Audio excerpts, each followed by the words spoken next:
So ganitong oras, madalas nag-ooperate ang ating laman, di ba? Minsan si Satan nandiyan sa panahon ng pagsamba. Dito siya sa mata, naglalambaras para antukin yung tagapakinig. So labanan niyo po yun. So noong 1947, 1956, natuklasan yung Dead Sea Scroll. Ang Dead Sea Scroll ay mga kasulatan na nakatago. Nahukay ito ng mga archaeologists sa Jordan at tinawag nila itong Dead Sea Scroll. Natagpuan ito sa Dead Sea noong 1947 at 1956. So dito, sa natagpuan nila, andito yung isang libro ni Isaiah, Book of Isaiah, sulat na Book of Isaiah na nagpapatunay na yung Biblia na ginagamit natin ngayon ay consistent doon sa Old Testament book noong unang Old Testament times. So dito rin hindi lang yung book ni Isaiah ang natagpuan din yung iba't ibang scroll na naglalaman ng paniniwala ng mga Jewish noong panahon na yun. So dito, natagpuan din yung libro na The Song of Sabbath Sacrifice, The War Scroll, Hodayot, The Community Rule, at sa The Dead Sea Scroll, ang pinakamahalaga dyan na nakita nila ay iyong Isaiah. Pero mahalaga rin yung iba dahil dito pinapakita na yung mga unang Hudyo na nanirahan sa lugar na iyon ay merong kakaiba at hindi base sa turo ni Moises na paniniwala. Sumasamba sila sa anghel, naniniwala sila na yung mga anghel daw ay kasama nila sa kanilang community. Bukod doon, naniniwala rin sila sa end times na darating daw si Melchizedek. Sapagkat tuklas ng Dead Sea Scroll, napatunayan totoo ang libro ng Isaiah. Bukod doon, napatunayan din totoo ang libro ng Hebreo. At yun po yung ating message ngayon. Doon manggagaling sa Book of Hebreo. Hebreo chapter 2.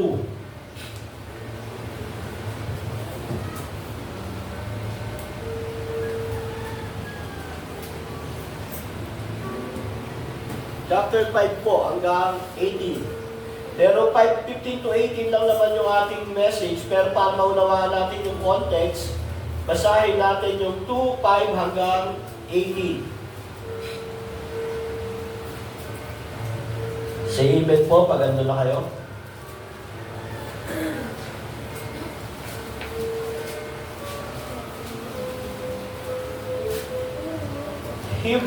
Hebreo, chapter 2, verse 5 to 18. Sabi diyan, hindi sa mga anghel pinamahala ng Diyos ang daigdig ng kanyang likhain. Ang daigdig na aming tinutukoy sa halip ay ganito ang sinasabi ayon sa isang bahagi ng kasulatan. Ano ba ang tao upang iyong pahalagahan? O ang anak ng tao upang iyong pangalagaan? Sandaling panahong siya'y ginawa mong mas mababa kaysa mga anghel. Pinuspos mo siya ng dangal at ng luwalhati. Ginawa mo siyang bahala ng lahat ng iyong nilikha. At pinasakop mo sa kanya ang kapangyarihan ng lahat ng bagay. Nang ipinasakop ng Diyos ang lahat ng bagay sa kapangyarihan ng tao, walang bagay na hindi ipinailalim sa kanya sa kasalukuyan. Hindi pa natin nakikita na pailalim sa kanyang kapangyarihan ng lahat ng bagay. Subalit alam natin si Jesus kahit na sa kaunting panahoy, ginawang mas mababa kaysa mga anghel, ay binigyan ng karangalan at kaluwalhatian dahil sa pagdurusan niya sa kamatayan. Dahil sa kagandahang loob ng Diyos sa atin, dinoob niyang si Jesus ay makaranas ng kamatayan para sa lahat. Sa pamamagitan ng kanyang pagdurusa, siya'y ginawang ganap ng Diyos. At nang sa gayon, ay makapagdala siya ng maraming anak patungo sa kaluwalhatian. Ito ay dapat lamang gawin ng Diyos na lumikha at nangangalaga sa lahat ng bagay, sapagkat si Jesus ang tagapanguna ng kanilang kaligtasan. Si Jesus ang nagpapabalan sa mga tao. Ang kanyang ama at ang ama ng mga tao ito ay isa. Kaya hindi niya kinahiyang tawagin silang mga kapatid. Sinabi niya sa Diyos, "Ipapahayag ko sa aking mga kapatid ang iyong pangalan, sa gitna ng kapulungan, ikaw ay aking papupurihan." Sinabi rin niya, "Ako'y mananalig sa Diyos at tugtong pa niya. Narito ako at ang mga anak nakaloob sa akin ng Diyos."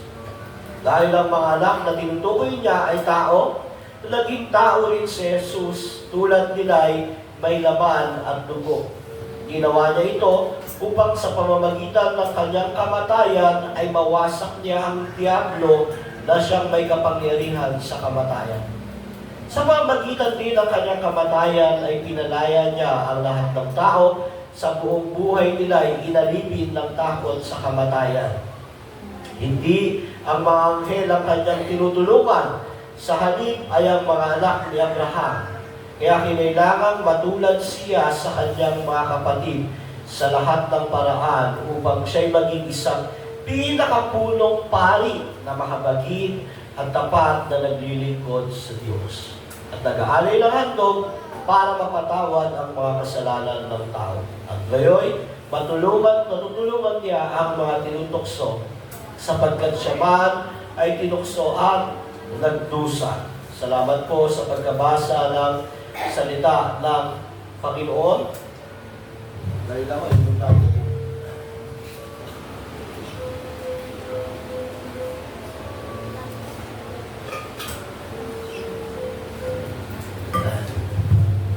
Ilang araw na lang ho ay Pasko na, Christmas. Isa-celebrate na natin yung isa sa pinakamagandang holidays ng mga Kristiyano, which is ang Christmas season. Sa Christmas season, inaalala natin yung pagkakatawang tao ng Diyos. Sa binasa ho natin ang libro ng Hebreo,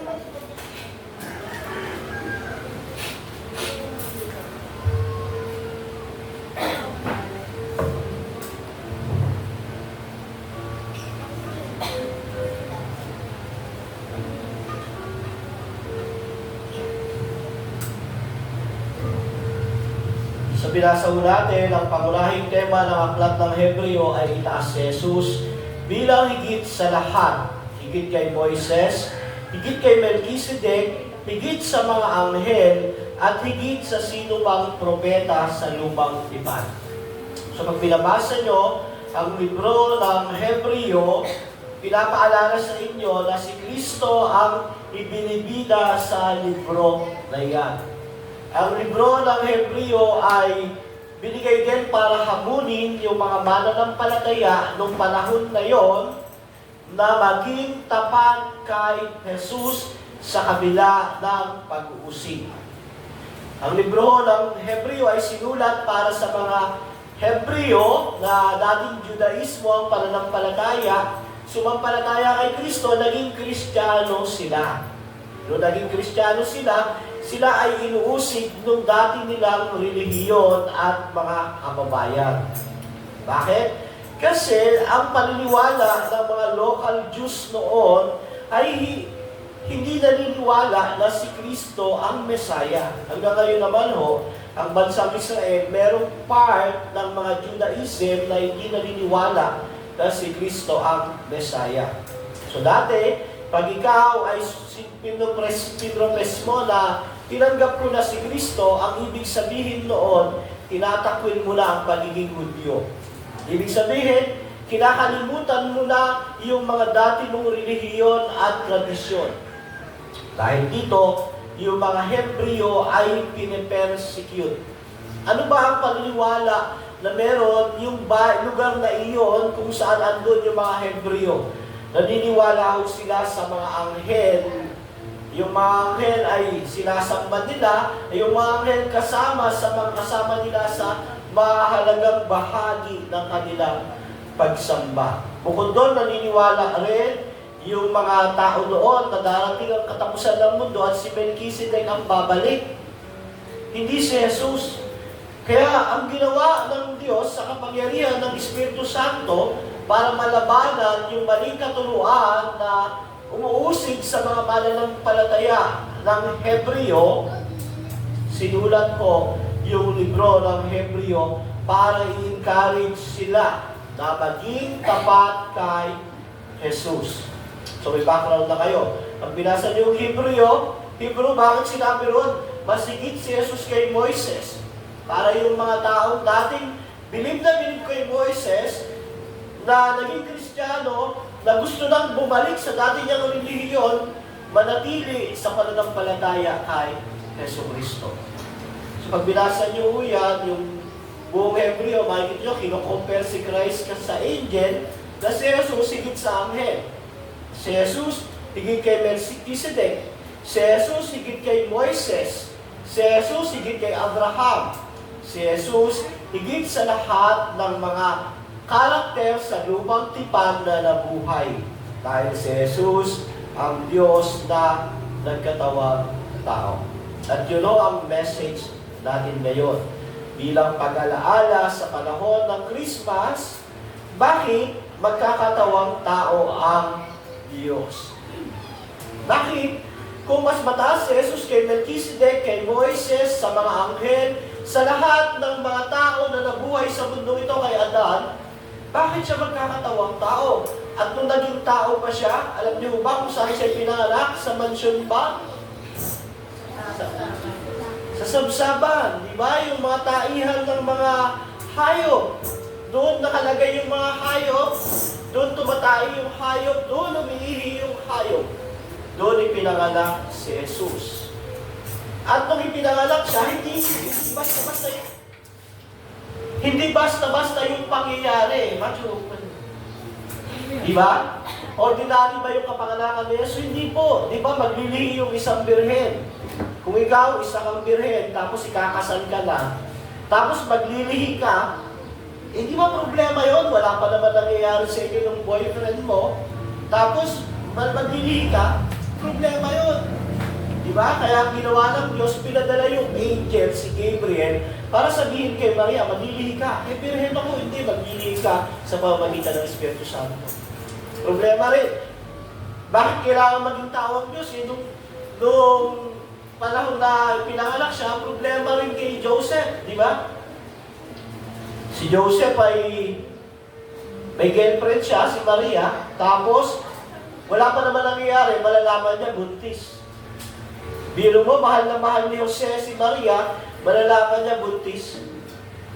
So dito pa lang makikita natin, naging komplikado yung pagdating ng Panginoong Jesus. Kailangan pang magpakita yung anghel kay Jose para sabihin sa kanya, hindi, pakasalan mo si Maria dahil yung ipapanganak niya ay yung anak ng Diyos galing sa Espiritu. So makikita natin sa kwento ng Pasko na umpisa pa lang ng pagdating at pagkakatawang tao ni Jesus, marami ng mga kakaibang mga pangyayari. Problema rin kay Herodes. Nung nalaman niya na, paparating na yung hari ng mga Hudyo, pinagtangka niyang papatay. So ang isang katanungan, bakit kailangan maging tao ang Diyos? Kung gano'n kakomplikado, gano'n yung mga pangyayari. Tapos hindi naman siya pinanganak na tinanggap siya ng buong Israel. Ang unang mga bisita ay mga taga-ibang bayan.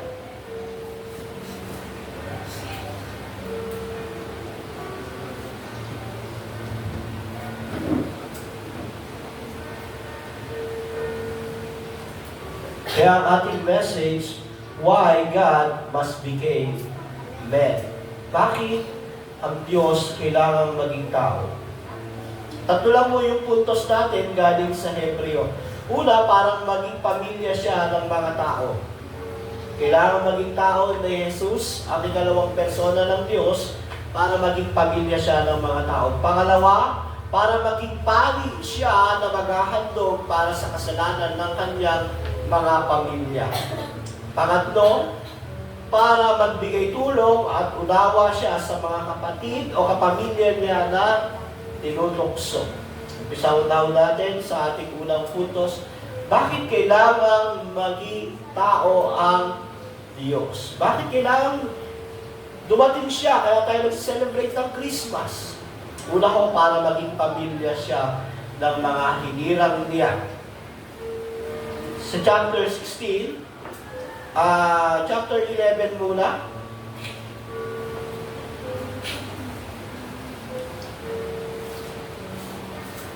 Chapter 2, verse 11, sabi diyan, si Jesus ang nagpapabanal sa mga tao.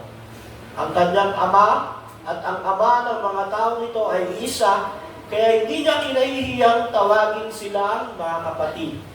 Sinabi niya sa Diyos, ipapahayag ko sa aking mga kapatid ang iyong pangalan sa gitna ng kapulungan, ika'y papupurihan.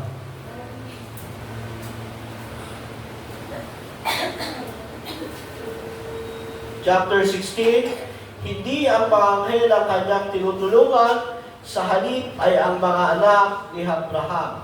Kaya, kinailangan matulad siya sa kanyang mga kapatid sa lahat ng paraan. So dito, nababasa natin na si Kristo ay naging tao kagaya ng kanyang mga kapatid. Bakit? Para maging pamilya siya ng mga hinirang ng Diyos. Bakit kailangan maging pamilya siya ng mga hinirang ng Diyos? Una ho, sa Genesis 3:15, sa libo-libong taon, nakaakla ang pag-asa ng mga mananampalataya sa isang tagapagligtas na magliligtas sa kanila. Bakit? Dahil ang unang tao po, si Adan, ay nilikha ng Diyos na isang matuwid at walang kakulangan, pero nagkasala siya sa Diyos. Sa kanyang pagsuway at kasalanan, ang lahat ng tao ay napawalay sa Diyos. Dahil sa kasalanan ng unang tao, si Adan at si Eva,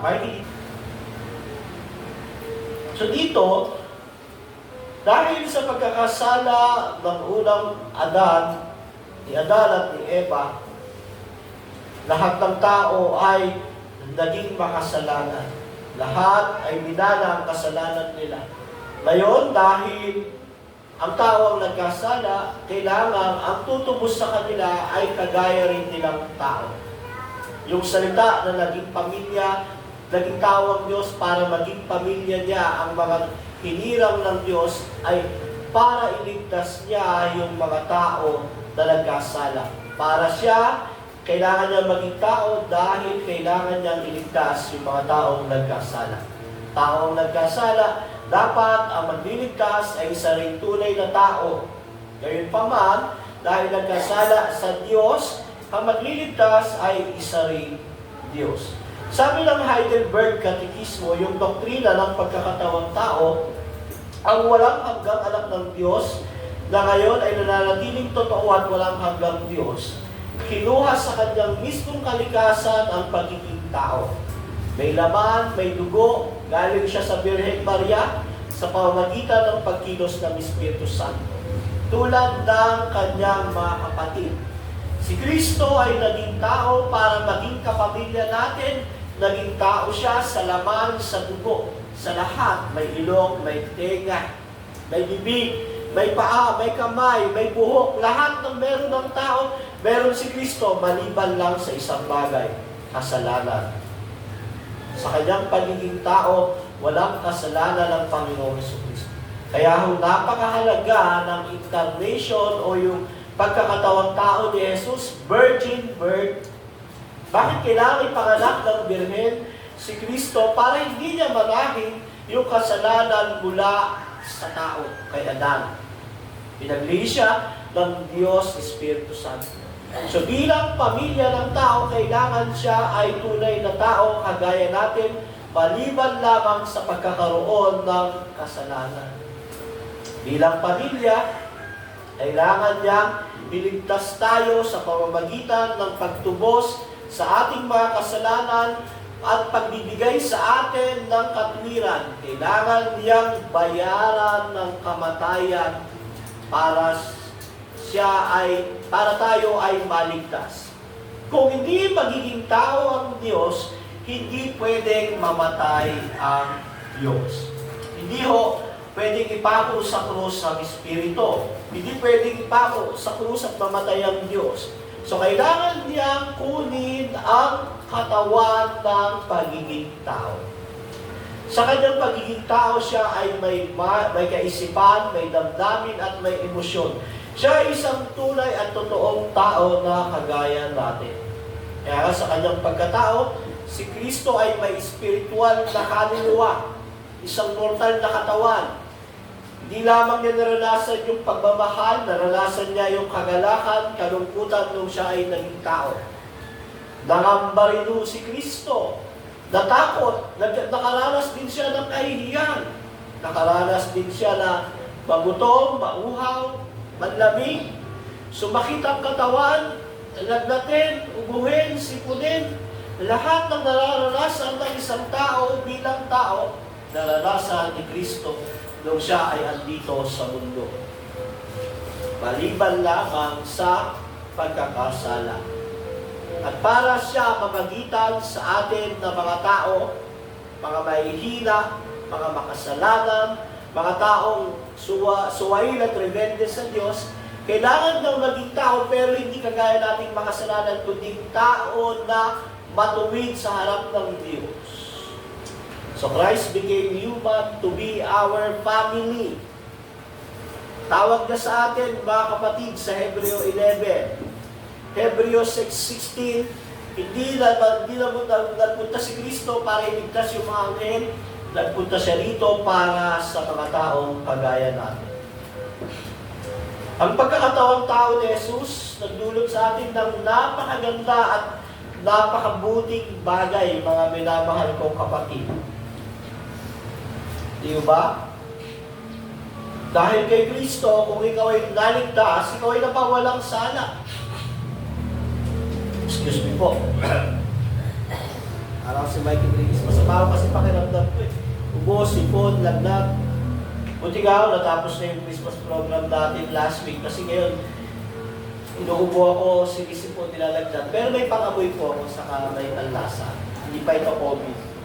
Ano lang to, AGE. Alam niyo yung sakit na AGE? Tumatanda.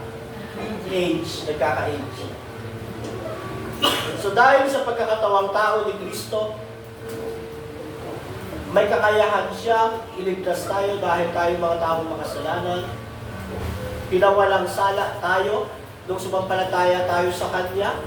Natubos tayo, naayos yung relasyon natin sa Diyos, na-adapt tayo ng Diyos bilang Kanyang mga anak. Ang mga taong wala kay Kristo, kailanman hindi sila anak ng Diyos. Kahit ipagpilitan nila, hindi anak ako ng Diyos, hindi. Hanggat wala ka kay Kristo, walang mamamagitan sa iyo na naging tao, hindi ka magiging pamilya ng Diyos. Kanino ka? Ano siya na pamilya, Pastor? Satanas po, sa Diablo. Bagamat lahat ng tao, creation ng Diyos, nilikha ng Diyos, hindi o lahat ng tao ay anak ng Diyos. Sino lang ang mga anak ng Diyos? Yung mga tao lang sumasampalataya kay Jesucristo ng totoo at tapat. Sila lamang ang binigyan ng karapatang maging anak ng Diyos, yung lamang tumanggap. John 1:12. Basahin mo natin yung John 1:12. Sino raw yung mga naging anak ng Diyos? Lahat ba?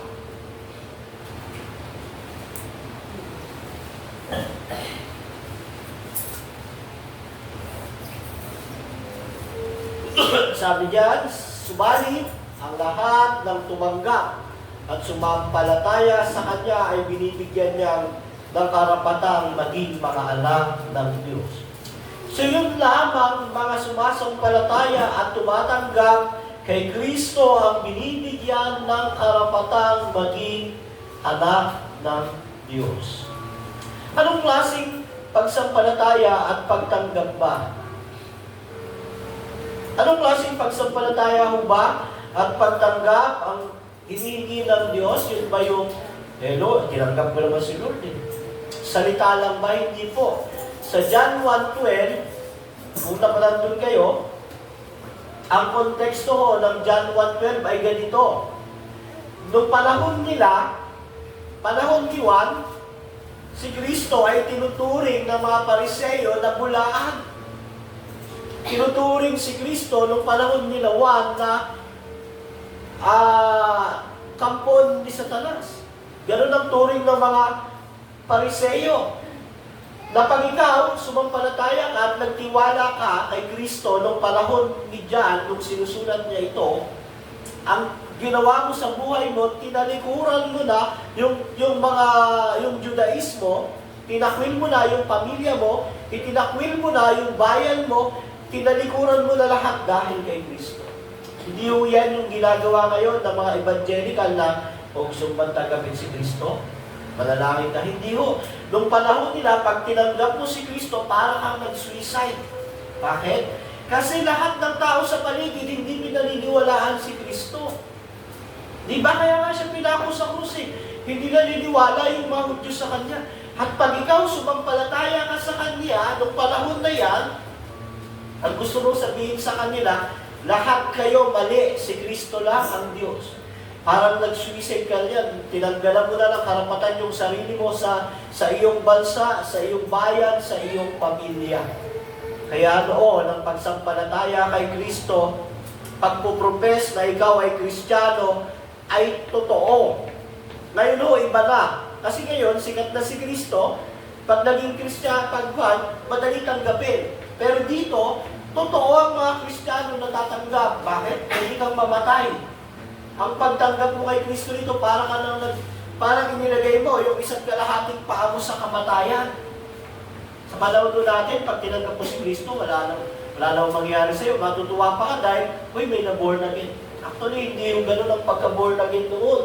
Ang pagka-born again noon, ang pananampalataya noon, buhay at kamatayan. Kaya dito, sabi diyan, sa 13, sila ay naging mga anak ng Diyos hindi dahil sinilang sila ayon sa kalikasan o kagustuhan o sa kagagawan ng tao, kundi ayon sa kalooban ng Diyos. Yung mga nabuborn again noon, kaya nila tinatanggap si Kristo, dahil kumilos ang Diyos sa buhay nila. Ngayon ho, panahon natin, marami hong fake Christian. Yun ang realidad. Sa panahon natin ngayon, maraming fake Christian. Noong panahon ni Juan, hindi ka pwedeng maging fake Christian kasi mamamatay ka. Papako ka sa krus. Hindi, noong panahon na ito, ang mga totoong tumatanggap lang at sumasampalataya kay Kristo, yung mga totoong niligtas talaga ng Diyos. Kaya dito, sabi diyan, sa natin, yung pagkakatawang tao ni Kristo ay pagbibigay sa atin para maging pamilya niya. At ang pamilya ng Diyos, doon ka sa gitna. Please, sa gitna ka. Para hindi mo galawin yung whiteboard. Yung pagiging pamilya ng Diyos ay pananampalataya kay Kristo, pero hindi yung pananampalataya sa pamamagitan ng bunganga lang.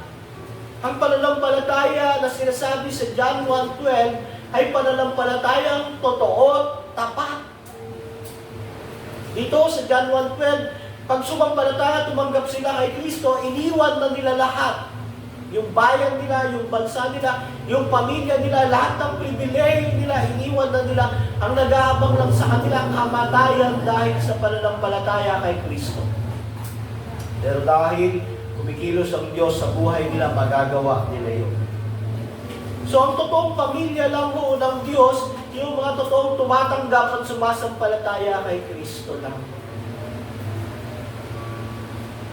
Kaya nga ho, ang challenge sa atin, kung tayo ay totoo, sinasabi natin, sumasampalataya tayo kay Kristo bilang ating Panginoon at tagapagligtas, pamilya tayo ng Diyos, kumilos tayo bilang isang pamilya ng Diyos. Ngayong Pasko, magse-celebrate tayo, huwag mong masyadong makamundo. Hindi masama kumain, hindi masama mag-relax, hindi masama mag-i-enjoy ang pamilya, pero dapat si Kristo pa rin ang sentro. Sa gitna ng lamesa, andun yung pag-alaala sa isang sanggol na pinangalak sa sabsaban, nagpakababa. Iyon yung Diyos na nagkatawang tao. Masarap po may hamon, masarap may lechon, masarap may ice cream, masarap may cake, masarap may mga spaghetti, may candy, ano pa ba?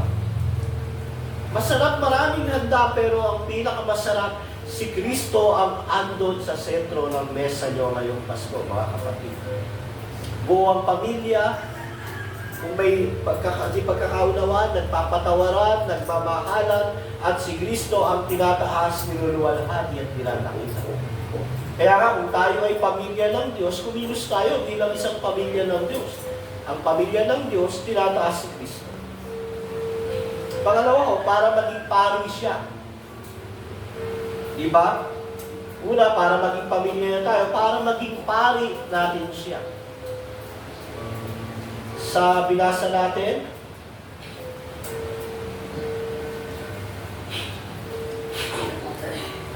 kaya't kinakailangan matulad siya sa kanyang mga kapatid sa 17, upang siya ay maging pinakapulong pari na mahabagin at tapat na naglilingkod sa Diyos at nag-aalay ng handog para mapatawad ang kasalanan ng tao.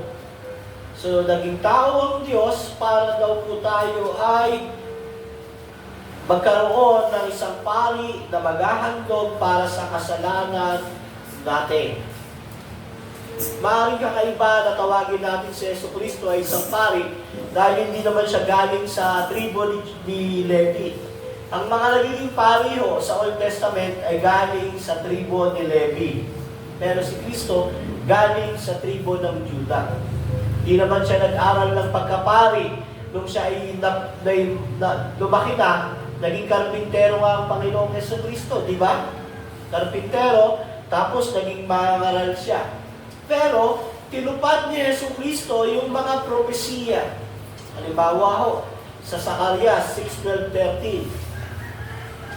Sa English ko na lang babasahin, yung main word na lang ng Zacarias 6:12-13. And he will be a priest on his throne. Magiging pari siya sa kanyang trono.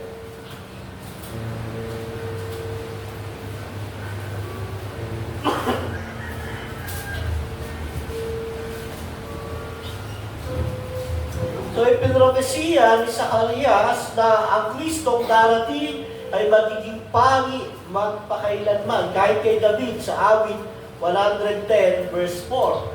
Sabi diyan, ikaw ay pari magpakailanman ayon sa pagkapari ni Melchizedek. Tinupad ni Jesus ang mga propesiya sa pagiging pari niya sa mga mananampalataya. Bilang pari, ano ba ang trabaho? Ang trabaho ng pari ay maghanda ng pang-alay para sa kapatawaran ng kasalanan ng mga tao.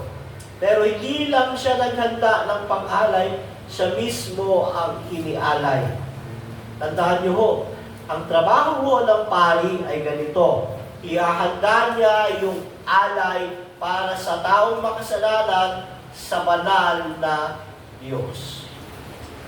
May pari pa ba ngayon? Ang katotohanan no, isa na lang ang totoong pari ngayon, ang Panginoong Jesucristo. Andun siya sa trono ng Diyos bilang tagapag-alay, bilang alay. Kaya hindi na tayo dumadaan sa isang tao, dumediretso na tayo kay Kristo. Sa pamamagitan niya, meron tayong tagapamagitan sa Diyos. Diba ito? May mga reliyong pastor, may pari pa rin. Kaya nga, ito ang turo yan. Every Sunday, iniaalay pa rin si Kristo, kaya nga may tao yung krus. Sa atin, tapos na yung pag-aalay, isang beses lang ginawa, kaya hindi natin kailangan ng pari. Dahil ginawa na ni Kristo yung pag-aalay, ang kailangan lang natin, mangangaral ng salita ng Diyos. Dahil meron ng isang pari na siyang nag-alay at naging alay para sa kanyang pamilya. Tayo yun, mga sumasampalataya kay Kristo. At ang bunga ng pagiging pari ni Jesus ay napalubag loob nito ang galit ng Diyos. Dahil sa kamatayan ni Jesus, napalubag ang galit ng Diyos sa mga taong makasalanan kagaya natin. Dahil sa pagiging pari, bilang alay, bilang tagapagandog ni Kristo, siya yung namamagitan sa Diyos at tao. Hindi na natin kailangan ng sino bang tao na panalangin mo naman ako. Actually, hindi na ako kailangan ngayon yun. Kahit kayo, pwede kayong manalangin. Pero dahil may pastor naman kayo, pwede ko kayong ipag-pray. Pero ang pinakamabisang prayer pa rin, yung sarili nyong prayer sa Diyos, sa pamamagitan ni Kristo. So, meron ng namamagitan. Bukod doon, nagbigay kasiyahan din sa Diyos sa kanyang katarungan at kabanalan. Dahil kay Kristo, na ating naging pari, nagbigyan ng kasiyahan, ng katarungan at kabanalan ng Diyos. At dito, tinitiyak din ang pabor ng Diyos sa mga totoong mananampalataya ni Kristo. Naging seryo rin ito ng tipan ng pag-ibig ng Diyos sa bawat isa na sumasampalataya kay Jesus. At ito ang nagpapabisa ng walang hanggang layunin at biyaya ng Diyos. Si Kristo ay isang maawaing pari na maghahatid ng kapatawaran at biyaya sa mga tao. Pinupuno ng pagkapari ni Kristo ang kanyang katungkulan bilang isang maawaing Diyos na nasa katawang tao. Kaya pag dadalangin ka, dumirekta ka sa Diyos sa pamamagitan ni Kristo. Pwede nyo naman akong kausapin, Pastor, ipag-pray mo ako, pero ang pinakamabisa pa rin yung prayer mo sa harap kay Kristo sa pamamagitan ng Diyos.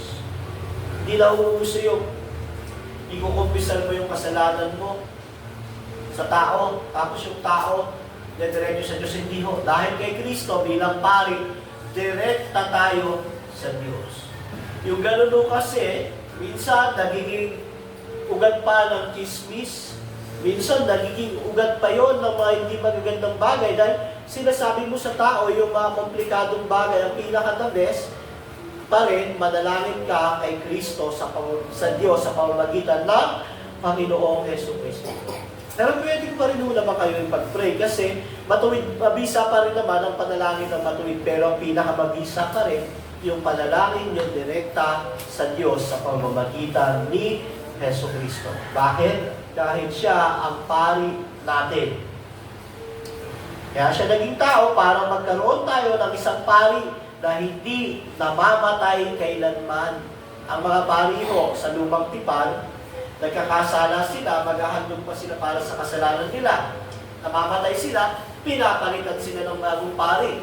Sa bagong tipan, hindi natin kailangan na gano'n na isang pari na nagkakasala at namamatay. Meron tayong isang pari na hindi nagkasala kailanman, hindi namamatay, andun sa langit, sa trono ng Diyos, pag tumatawag tayo, namamagitan siya sa atin. Naunawaan po ba? Isip pa ba? Hello? Alam ko, tulog na kayo. So, malinaw ho, para maging pamilya natin ng Diyos, naging tao si Kristo. So, this Christmas, alalahanin natin yung presence ni Christ. This Christmas, alalahanin natin meron tayong pari, nasa langit. Buhay, hindi mamamatay kailanman. Na pag nanalangin tayo, maawain niyang pinakikinggan. Panghuli ho, para magbigay ng tulong at unawa sa mga kapatid na natutokso. Sa verse 18, at gayoy matutulungan niya ang mga tinutokso, sapagkat siya man ay tinukso at nagdusa. Sapagkat dahil siya rin ay nagdusa nang siya ay tinukso, siya ay nakakatulong sa mga tinutokso.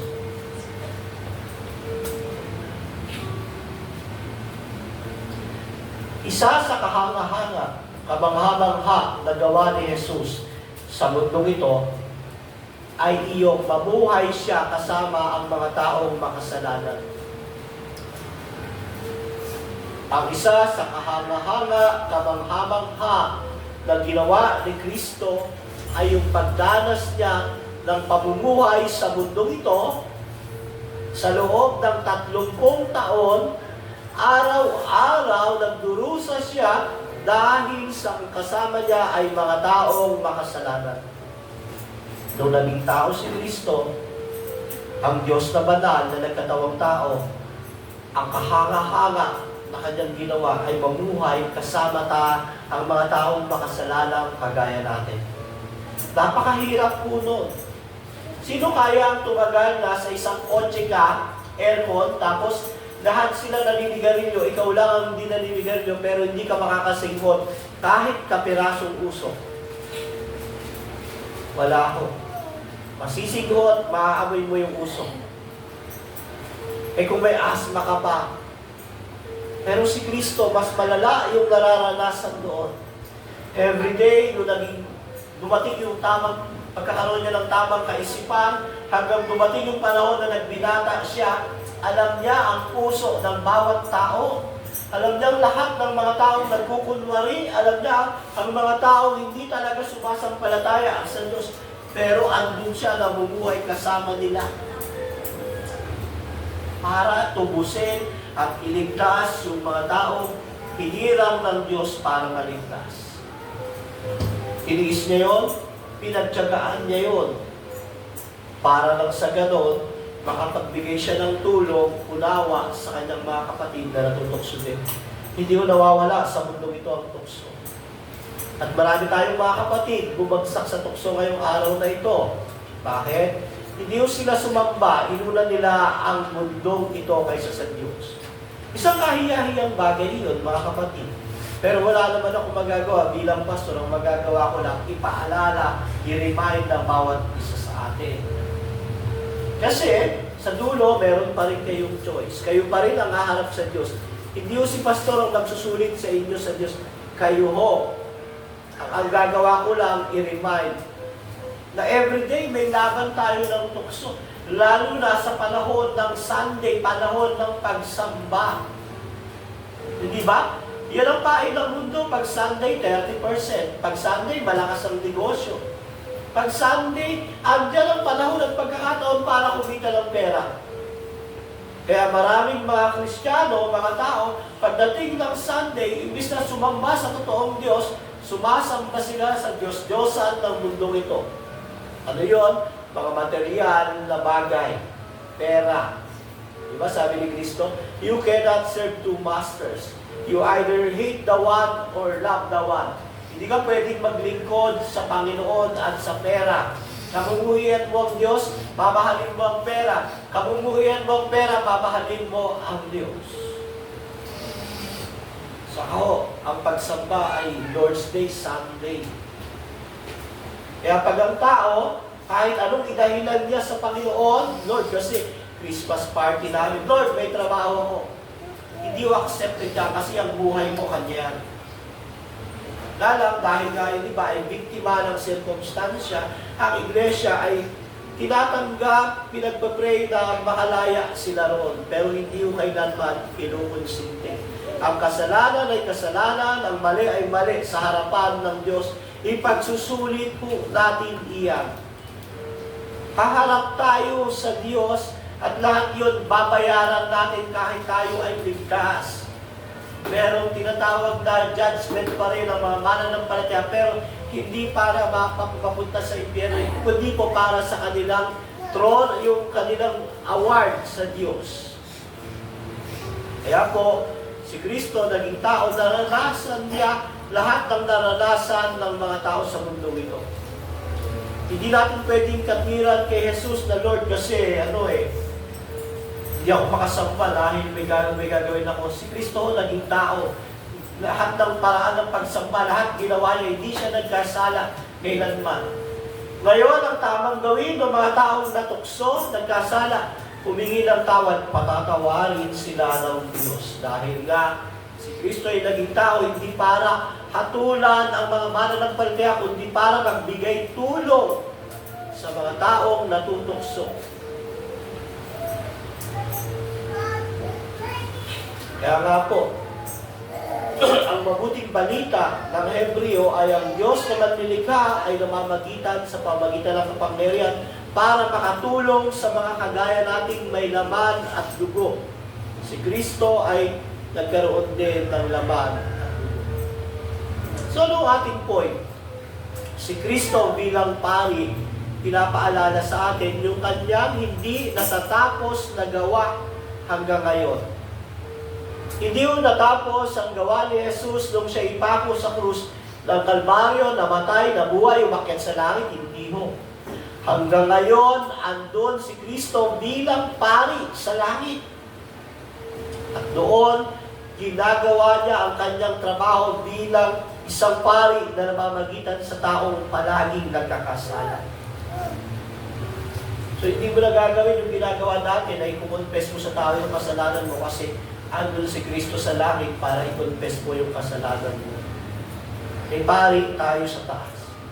Hindi natutulog, hindi namamatay, hindi nagpapahinga. Si Kristo iyon. Kaya nga po, nagbibigay ito ng kasigurahan na hindi tayo mapapahamak, mapupunta sa impyerno hanggat hindi tayo mapapahamak, mapupunta sa impyerno yung mga totoong sumasampalataya kay Kristo. Secured, assured ang salvation nila dahil andoon si Kristo para sa kanila. So, ngayong Pasko, alalahanin mo natin, paalalahanan natin ang ating sarili na hindi tumitigil si Jesus. Hindi ho nagpahinga si Jesus. Hindi natulog, kaya mali yung kanta ni Gary B. na tanong, natutulog ba ang Diyos? Hindi ho. Alam nyo, pag nagpahinga ang Diyos, gunaw ang mundo. Kasi sa lahat ng bagay, kumikilos ang Diyos. Kung lumapit lang ng konti ang araw, masusunog ang mundo. Mawala lang sa sirkulasyon ang isang bahagi ng solar system, mawawasak ang buong mundo.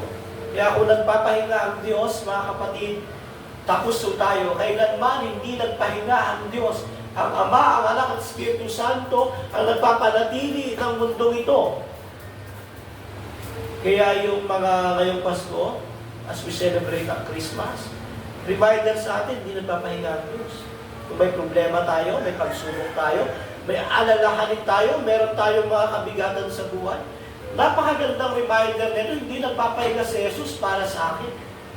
Bakit ako mag-aalala ng sobra para sa buhay ko, para sa pangailangan namin?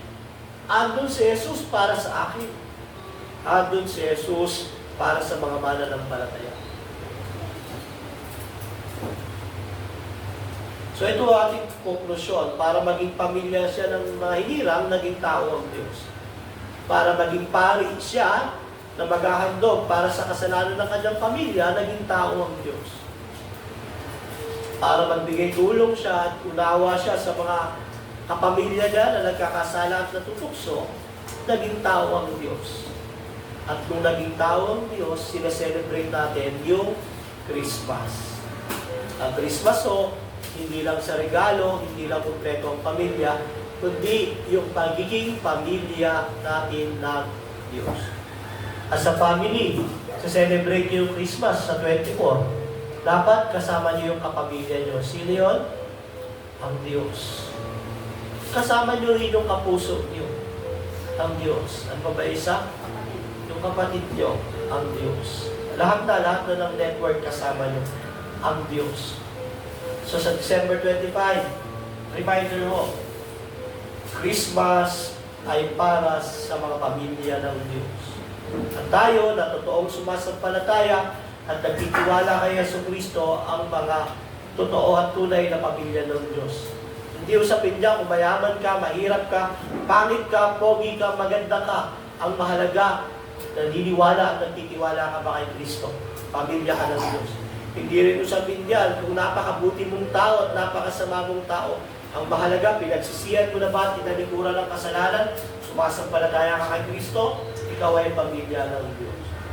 Sa mga taong na kay Kristo na, kayo po ay pamilya ng Diyos. Mahal ng Diyos ang kanyang pamilya para sa kanyang kalwalatian. Sa mga taong wala kay Kristo, Hindi ho kayo pamilya ng Diyos, kayo ay pamilya ng Diablo. Ngayon, hindi ho maganda maging pamilya ng Diablo dahil ang gusto ng Diablo, manira, mangwasak, pumatay. Hindi natin afford at ayaw natin maging pamilya ng Diablo. Ang gusto natin, pamilya ng Diyos. Paano tayo magiging pamilya ng Diyos? Sumampalataya tayo kay Kristo. Magsisimula ito sa pagsisisi. Pagsisihan natin yung mga kasalanan natin. Aminin natin na tayo ay makasalanan. Magtiwala tayo na sapat ang ginawa ni Kristo sa krus ng Kalbaryo. Diba? Unawain natin yung mabuting balita na yung Diyos nagkatawang tao dahil hindi natin kayang iligtas ang ating sarili.